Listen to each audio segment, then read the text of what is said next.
Hi everyone, welcome back to Bible in a Year. My name is Natalie and we're reading the Bible cover to cover. Today we are on day 40.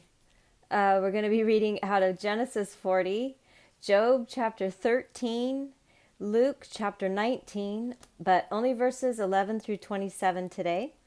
And then we'll close out the day with Psalm 31, verses 1 through 13.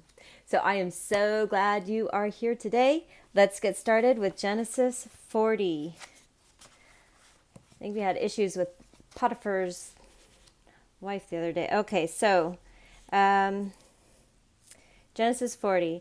After these things, the butler of the king of Egypt and his baker offended their lord, the king of Egypt. Pharaoh was angry with his two officers, the chief cupbearer and the chief baker.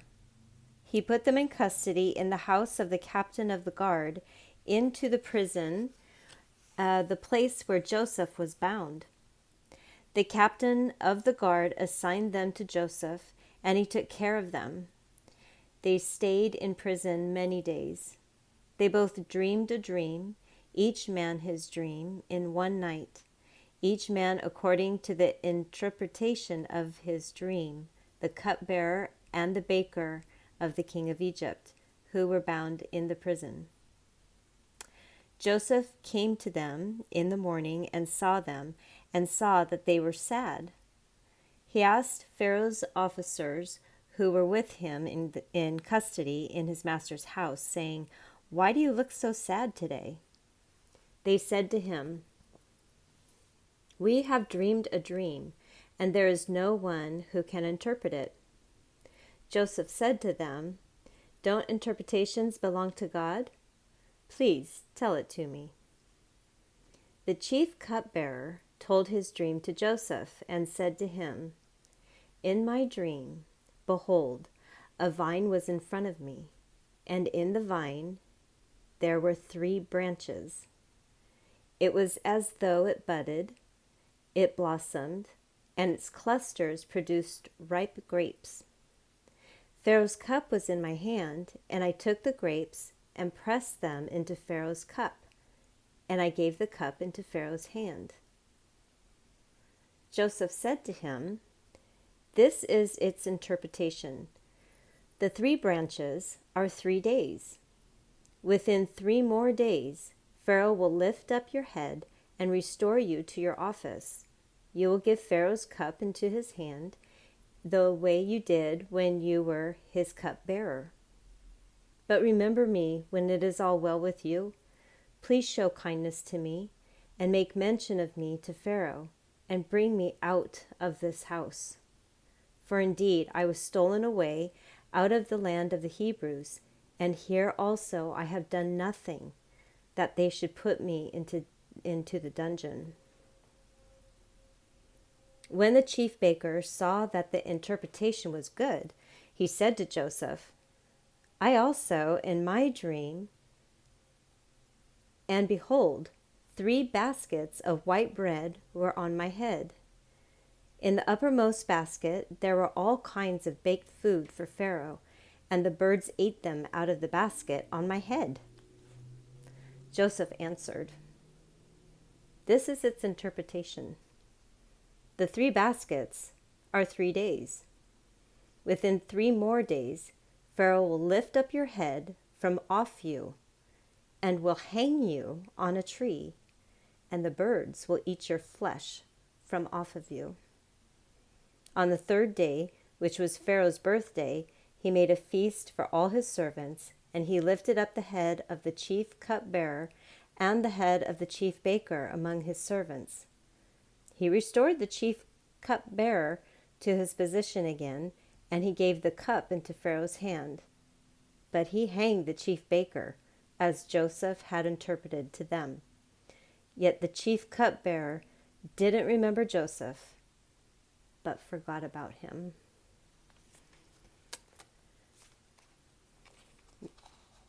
Isn't that usually how it goes? All right, Job chapter 13. Behold, my eye has seen all this. My ear has heard and understood it. What you know, I know also. I am not inferior to you. Surely I would speak to the Almighty. I desire to reason with God. But you are forgers of lies. You are all physicians of no value. Oh, that you would be completely silent. Then you would be wise. Hear now my reasoning. Listen to the pleadings of my lips. Will you speak unrighteously for God and talk deceitfully for him? Will you show partiality to him? Will you contend for God? Is it good that he should search you out? Or as one deceives a man, will you deceive him? He will surely reprove you if you secretly show partiality. Won't his majesty make you afraid and his dread fall on you? Your memorable sayings are proverbs of ashes. Your defenses are defenses of clay. Be silent. Leave me alone, that I may speak. Let come on me what will. Why should I take flesh in my teeth and put my life in my hand? Behold, he will kill me. I have no hope. Nevertheless, I will maintain my ways before him. This also will be my salvation, that a godless man will not come before him. Listen carefully to my speech. Let my declaration be in your ears. See now, I have set my cause in order. I know that I am righteous. Who is he who will contend with me? For then would I hold my peace and give up the spirit? Only don't do two things to me. Then I will not hide myself from your face. Withdraw your hand far from me, and don't let your terror make me afraid. Then call, and I will answer, or let me speak, and you answer me. How many are my iniquities and sins? Make me know my disobedience and my sin. Why do you hide your face and consider me your enemy? Will you harass a driven leaf? Will you pursue the dry stubble? For you write bitter things against me and make me inherit the iniquities of my youth. You also put my feet in the stocks and mark all my paths. You set a bound to the soles of my feet. Though I am decaying like a rotten thing, like a garment that is moth-eaten.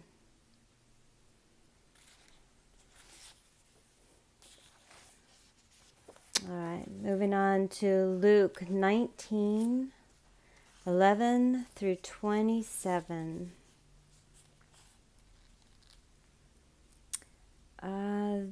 This is about the time that Jesus went into Zacchaeus' house.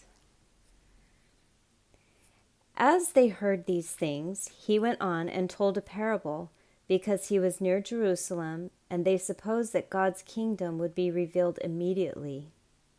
He said, therefore, a certain nobleman went into a far country to receive for himself a kingdom and to return. He called 10 servants of his and gave them 10 mina coins and told them, conduct business until I come. But his citizens hated him and sent an envoy after him, saying, we don't want this man to reign over us. When he had come back again, having received the kingdom, he commanded these servants to whom he had given the money to be called to him, that he might know what they had gained by conducting business. The first came before him, saying, Lord, your mina has made 10 more minas. He said to him, well done, you good servant. Because you were found faithful with very little, you shall have authority over 10 cities. The second came, saying, Your mina, Lord, has made 5 minas. So he said to him, And you are to be over 5 cities. Another came, saying, Lord, behold, your mina, which I kept laid away in a handkerchief, for I feared you, because you are an exacting man. You take up that which you didn't lay down, and reap that which you didn't sow. He said to him, Out of your own mouth I will judge you, you wicked servant. You knew that I am an exacting man, taking up that which I didn't lay down, any reaping that which I didn't sow. Then why didn't you deposit my money in the bank? And at my coming I might have earned interest on it. He said to those who stood by, Take the mina away from him, and give it to him who has the 10 minas. They said to him, Lord, he has 10 minas. For I tell you that to everyone who has will more be given, but from him who doesn't have, even that which he has will be taken away from him. But bring those enemies of mine who didn't want me to reign over them here, and kill them before me. Having said these things, he went on ahead, going up to Jerusalem.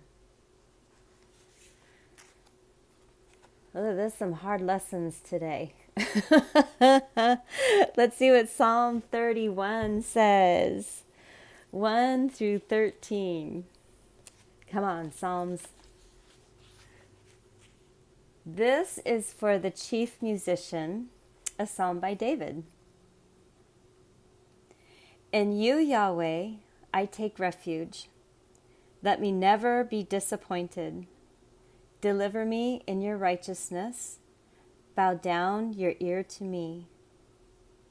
Deliver me speedily. Be to me a strong rock, a house of defense to save me. For you are my rock and my fortress. Therefore, for your name's sake, lead me and guide me. Pluck me out of the net that they have laid secretly for me. For you are my stronghold. Into your hand I commend my spirit. You redeem me, Yahweh God of truth. I hate those who regard lying vanities, but I trust in Yahweh. I will be glad and rejoice in your loving kindness, for you have seen my affliction. You have known my soul in adversities. You have not shut me up into the hand of the enemy. You have set my feet in a large place. Have mercy on me, Yahweh, for I am in distress. My eye, my soul, and my body waste away with grief. For my life is spent with sorrow, my years with sighing. My strength fails because of my iniquity. My bones are wasted away. Because of all my adversaries, I have become utterly contemptible to my neighbors, a horror to my acquaintances. Those who saw me on the street fled from me. I am forgotten from their heart like a dead man. I am like broken pottery. For I have heard the slander of many, terror on every side. While they conspire together against me, they plot to take my life away.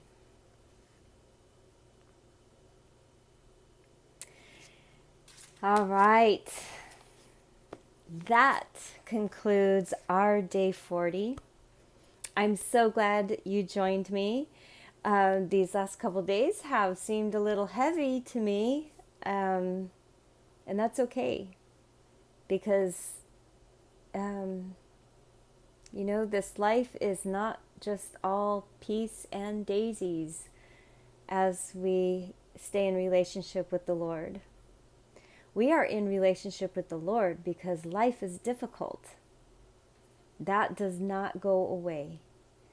And so in those days where things seem a little trying and a little humdrum, that's when we hold on to Jesus. We hold on to his love.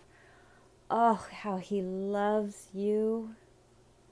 He loves you with agape love. So, have a wonderful day today. Please join me again for tomorrow for day 41. If you do like this channel, please remember to subscribe and to like and to share. Have a great day, everybody, and we'll see you tomorrow. Bye.